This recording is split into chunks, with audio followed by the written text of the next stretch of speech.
नमस्कार ओडिशा। आज होची नवेम्बर मास 29 तारिख शनिवार। आजिर पाणीपाग अपडेट आसी जाइछि। भिडियोटी आरंभ करिबा पूर्वरु समस्तंकु गोटे रिक्वेस्ट, आमर चैनल को सब्सक्राइब करने सहित पाखरे आसुतिबा बेल आइकन को ऑन करने जमारू भूलंतु नाही। पुणी खसिला पारद, बढ़िला शीत, संध्या हेले तो जाड़ माड़े अस्तव्यस्त हो जाउछि जनजीवन। खसुची पारद, बढ़ुची शीत, सारा राज्य रे एबे लागी रही थंडार प्रकोप। दिन 4टा परे बाहर को बाहरिले देह हाथ थरी जाउछि। संध्या हेले तो जाड़ माड़े अस्तव्यस्त हो जाउछि जनजीवन। उपकूलरू पश्चिम, उत्तररू दक्षिण सबुठी प्रबल थंडा। किछि जगारे तो बरफ पड़ुछि। प्रबल थंडा सांगकु जाड़ स्थानीय अंचलवासींक जीवन जीविका प्रभावित करिछि। दिन रे तापमात्रा स्वाभाविक रहुथिबा बेले संज नहिले पारद खसिबा सह थंडा तार राजुती आरंभ करि दउछि। जेते राति बढ़ुछि सेते थंडार प्रकोप बढ़िबा सह जाड़े थरुछि सारा अंचल। सेहीपरि कंधमाल जिला समेत राज्यर विभिन्न स्थान रे गतकाली तुलनारे आजि अधिक शीत अनुभूत हेउछि। कंधमाल जिले में गतकाली ठारू आज 1.4 डिग्री पारद ह्रास पाई 7.4 डिग्री रेकर्ड रे पहुंची। पारद तलमुहा हेबा सह जाड़ आरंभ हो जाइछि। सेपटे आज पाई प्राय 19टी जिले भीषण शीत एवं 11टी जिले प्रबल शीत एवं समुदाय 30टी जिले पाग सुखिला रहिबो बोली कहिछि भुवनेश्वर स्थित आंचलिक पाणीपाग विज्ञान केन्द्र। तेबे आज पाई केउ केउ जिला को सतर्क सूचना दिया जाइछि। केउ जिला गुड़िकरे पाग सुखिला रहिबो, ता सहित केउ जिला गुड़िकरे हाड़भंगा शीत बा भीषण शीत हेबो एवं केउ जिला गुड़िकरे प्रबल शीत हेबो। ता सहित राज्यर तापमात्रा केते डिग्री सेल्सियस पर्यंत कमिबो एवं बंगोपसागर रे सृष्टि होइथिबा बात्या को नै पाणीपाग विभाग कोन अपडेट दैछि, एनै संपूर्ण खबर जानिबा पाई भिडियोटी को शेष पर्यंत देखंतु।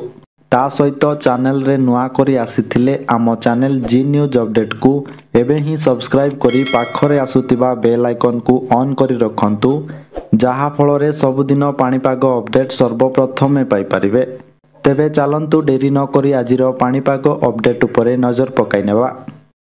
तेबे जानिबा जेउ समुदाय 30टी जिल्ला रे पाग मुख्यतः सुखिला रहिबो बोली कुहा जाइछि। उक्त 30टी जिल्ला रे पाग मुख्यतः सुखिला रहिबो एवं किछि किछि स्थान रे पाग मेघुआ रहिबो।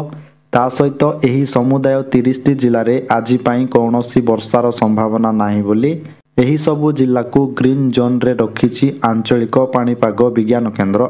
एहा पर जानिबा आजि पाई जेउ 19टी जिल्ला रे भीषण शीत हेबो बोली सूचना दिया जाइछि। उक्त 19टी जिल्ला रे भीषण शीत हेबो, अर्थात सर्वनिम्न तापमात्रा 8 डिग्री सेल्सियस रु 15 डिग्री सेल्सियस मध्य रे रहिबो एवं एही सबु जिल्ला रे प्रबल कुहुडी मध्य हेबो बोली कहिछि आंचलिक पाणीपाग विज्ञान केन्द्र। तापर जानिबा जेउ 11टी जिल्ला रे प्रबल शीत हेबो बोली कुहा जाइछि। उक्त 11टी जिल्ला रे प्रबल शीत हेबो, अर्थात तापमात्रा 15 डिग्री सेल्सियस रु 20 डिग्री सेल्सियस मध्य रे रहिबो एवं एही सबु जिल्ला रे प्रबल कुहुडी मध्य हेबो बोली कहिछि आंचलिक पाणीपाग विज्ञान केन्द्र। तेबे वर्तमान जानि नेबा आजि पाई सबु केउ केउ जिल्ला रे भीषण शीत एवं केउ केउ जिल्ला रे प्रबल शीत और केउ केउ जिल्ला रे पाग सुखिला रहिबो बोली सूचना दिया जाइछि। तेबे प्रथमे जानिबा जेउ 20टी जिल्ला रे भीषण शीत हेबो बोली कुहा जाइछि। तेबे सेही 20टी जिल्ला गुड़िक हेउछि मालकानगिरी, जेउठी तापमात्रा रहिबो 15 डिग्री सेल्सियस, तापरे कोरापुट रे 12 डिग्री, परे नवरंगपुर रे 14 डिग्री, रायगड़ा रे 14 डिग्री, कलाहांडी रे 11 डिग्री, तापरे कंधमाल रो फुलबाणी ठारे 10 डिग्री सेल्सियस बा भीषण शीत हेबो। एहा परे बलांगीर रे 12 डिग्री एवं टिटलागढ़ रे 14 डिग्री, सोनपुर रे 13 डिग्री, संबलपुर रे 13 डिग्री, तापरे झारसुगुड़ा रे सर्वनिम्न तापमात्रा 9 डिग्री सेल्सियस बा एठारे भीषण शीत हेबो। तापरे सुंदरगढ़ रो राउरकेला ठारे सर्वनिम्न तापमात्रा 10 डिग्री सेल्सियस बा भीषण शीत हेबो एवं सुंदरगढ़ रे 11 डिग्री सेल्सियस। तापरे नयागढ़ रे 15 डिग्री, खोर्धा रे 15 डिग्री, कटक रे 14 डिग्री, ढेंकानाल रे 12 डिग्री, ଅନୁଗୁଳରେ ସର୍ବନିମ୍ନ ତାପମାତ୍ରା 9 ଡିଗ୍ରୀ ସେଲସିୟସ୍ ରହିବ ବା ଭୀଷଣ ଶୀତ ହେବ। ତାପରେ କେନ୍ଦୁଝରରେ 11 ଡିଗ୍ରୀ ସେଲସିୟସ୍, ତାପରେ ବାଲେଶ୍ୱରରେ 14 ଡିଗ୍ରୀ ଏବଂ ମୟୂରଭଞ୍ଜରେ ମଧ୍ୟ 14 ଡିଗ୍ରୀ ସେଲସିୟସ୍ ତାପମାତ୍ରା ରହିବ। ଏହାପରେ ଜାଣିବା ଯେଉଁ 10ଟି ଜିଲ୍ଲାରେ ପ୍ରବଳ ଶୀତ ହେବ ବୋଲି କୁହାଯାଇଛି, ତେବେ ସେହି 10ଟି ଜିଲ୍ଲା ଗୁଡ଼ିକ ହେଉଛି ନୂଆପଡ଼ା, ଯେଉଁଠି ତାପମାତ୍ରା ରହିବ 17 ଡିଗ୍ରୀ ସେଲସିୟସ୍, ତାପରେ ବରଗଡ଼ରେ 17 ଡିଗ୍ରୀ, ବୌଦ୍ଧରେ 16 ଡିଗ୍ରୀ, ଦେଓଗଡ଼ରେ 16 ଡିଗ୍ରୀ, ଗଜପତିରେ ମଧ୍ୟ 16 ଡିଗ୍ରୀ, ତାପରେ ଗଞ୍ଜାମରେ 17 ଡିଗ୍ରୀ, ପୁରୀରେ 18 ଡିଗ୍ରୀ, ଜଗତସିଂହପୁରରେ 16 ଡିଗ୍ରୀ, କେନ୍ଦ୍ରାପଡ଼ାରେ 16 ଡିଗ୍ରୀ, ଯାଜପୁରରେ 16 ଡିଗ୍ରୀ ଏବଂ ଭଦ୍ରକରେ 17 ଡିଗ୍ରୀ ସେଲସିୟସ୍ ତାପମାତ୍ରା ରହିବ।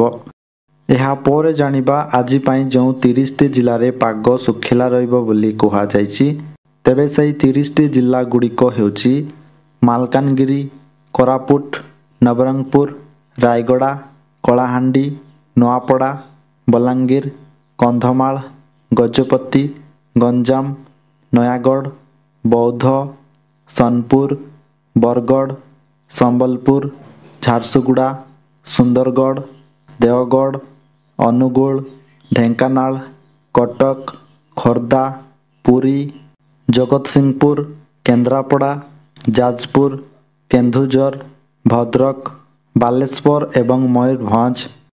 ଅନ୍ୟପଟେ ତାଣ୍ଡବ ରଚିଲା ଦିତୱା। ଶ୍ରୀଲଙ୍କା ପରେ ଏବେ ଭାରତ ମୁହାଁ ଭୟଙ୍କର ଘୂର୍ଣ୍ଣିଝଡ଼। ଏବେଠୁ ସତର୍କ କରାଇଲାଣି IMD। ଘୂର୍ଣ୍ଣିଝଡ଼ ଦିତୱା ଶ୍ରୀଲଙ୍କାରେ ନିରନ୍ତର ବର୍ଷା, ଭୂସ୍ଖଳନ ଏବଂ ବନ୍ୟା ଜଳ ବୃଦ୍ଧି ସହିତ ତାଣ୍ଡବ ରଚାଇଛି। ମୃତ୍ୟୁ ସଂଖ୍ୟା 56କୁ ବୃଦ୍ଧି ପାଇଛି।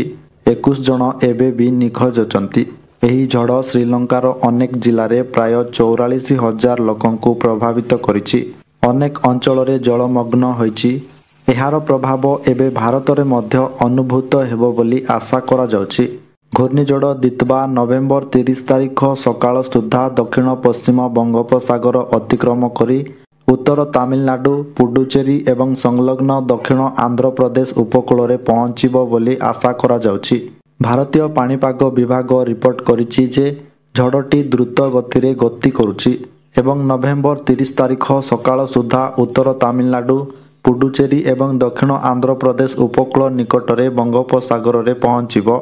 IMD ଅନେକ ରାଜ୍ୟ ପାଇଁ ବର୍ଷା ଏବଂ ପବନ ପାଇଁ ସତର୍କତା ଜାରି କରିଛି।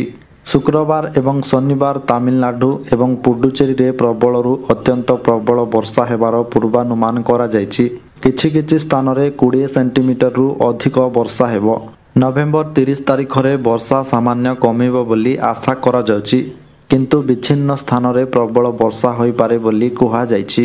ତେବେ ଦର୍ଶକ ବନ୍ଧୁ, ଏହା ଥିଲା ଆଜିର ସମ୍ପୂର୍ଣ୍ଣ ପାଣିପାଗ ଅପଡେଟ୍। ତେବେ ଆପଣମାନେ କେଉଁ ଜିଲ୍ଲାରୁ ଦେଖୁଛନ୍ତି ଓ ଆପଣଙ୍କ ଜିଲ୍ଲାରେ ପାଗ ଓ ଶୀତର ପ୍ରଭାବ କିଭଳି ରହିଛି, ଆପଣମାନେ କମେଣ୍ଟରେ ନିଶ୍ଚୟ ଜଣାନ୍ତୁ। ତା ସହିତ ସବୁଦିନ ଏମିତି ପାଣିପାଗ ସମ୍ବନ୍ଧିତ ଲାଟେଷ୍ଟ ଅପଡେଟ୍ ଜାଣିବା ପାଇଁ ଆମର ଚ୍ୟାନେଲ ସହିତ ଯୋଡ଼ି ହୋଇ ରୁହନ୍ତୁ। ଆଉ ଭିଡ଼ିଓକୁ ଗୋଟେ ଲାଇକ୍ କରି ଅନ୍ୟମାନଙ୍କ ସହିତ ସେୟାର କରନ୍ତୁ, ଯାହାଫଳରେ ସେମାନେ ମଧ୍ୟ ପାଣିପାଗ ଅପଡେଟ୍ ପାଇପାରିବେ।